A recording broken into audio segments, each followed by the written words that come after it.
In this video, I'm going to be showing you my most used accessories for cameras that I feel everybody should have, even as a beginner. They really come in handy and I use them day to day, all the time. Now, number one, 50% of your video is your audio, so always invest in a good microphone. Right here, plugged into this camera, I have the Rode VideoMic Go. I also own a Movo Pro microphone, which also is a great option for people who are on a tighter budget. If you had a larger budget, I would go for the Rode VideoMic Go, maybe even the Rode VideoMic Pro. Just remember that you get what you pay for. If you get a cheap $20 microphone, it's not going to sound as well. It's not going to last as long as one that costs $80. So I would spend that extra money just because it would last longer and sound better. Number two, a good tripod. Always invest in a good tripod because you're trusting this thing with your camera. Right now I have mine sitting on a tripod. This isn't a really good tripod. I'm gonna save up and get a fluid head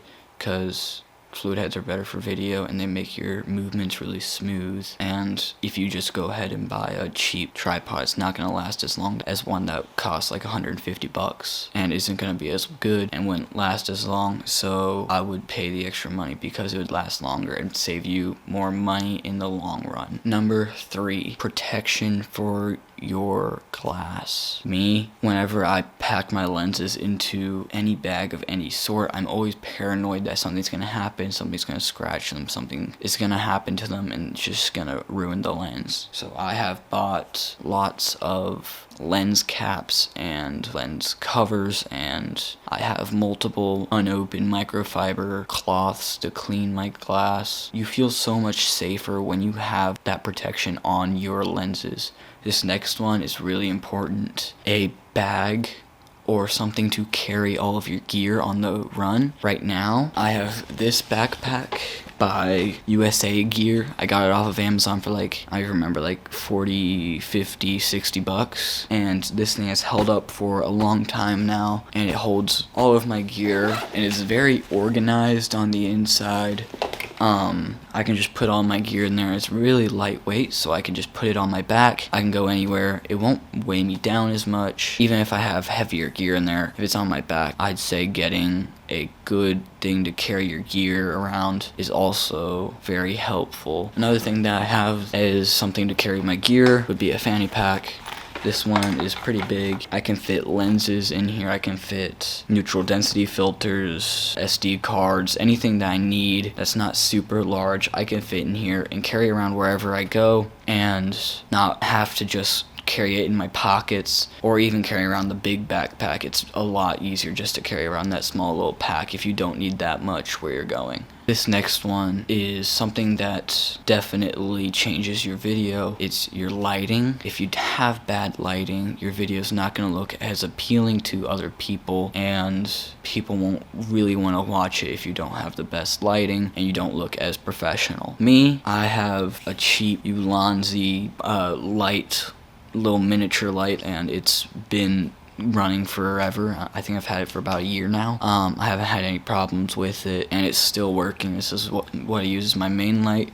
Over here I just have a secondary light, and I kind of use these LEDs just to brighten up the background. But if I were to turn these off, the video isn't as pleasing as it would be when I had them on. And you might say, oh, just boost your ISO, right? If I boost my ISO, the background actually is now brighter than me, which I don't really like, and this introduces a lot more grain into your image than having your ISO set to be lower and more lights shining on you.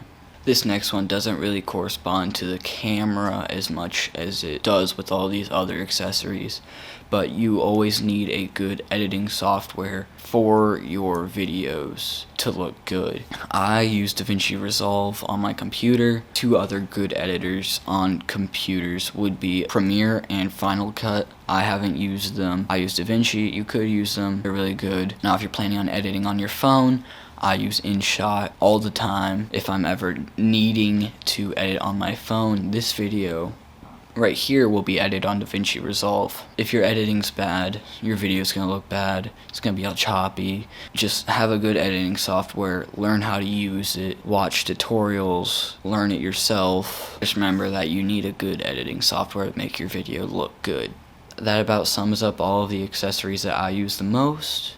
Thank you for watching, subscribe, like the video, comment down below what you think and what videos I should do next. I'll see y'all later.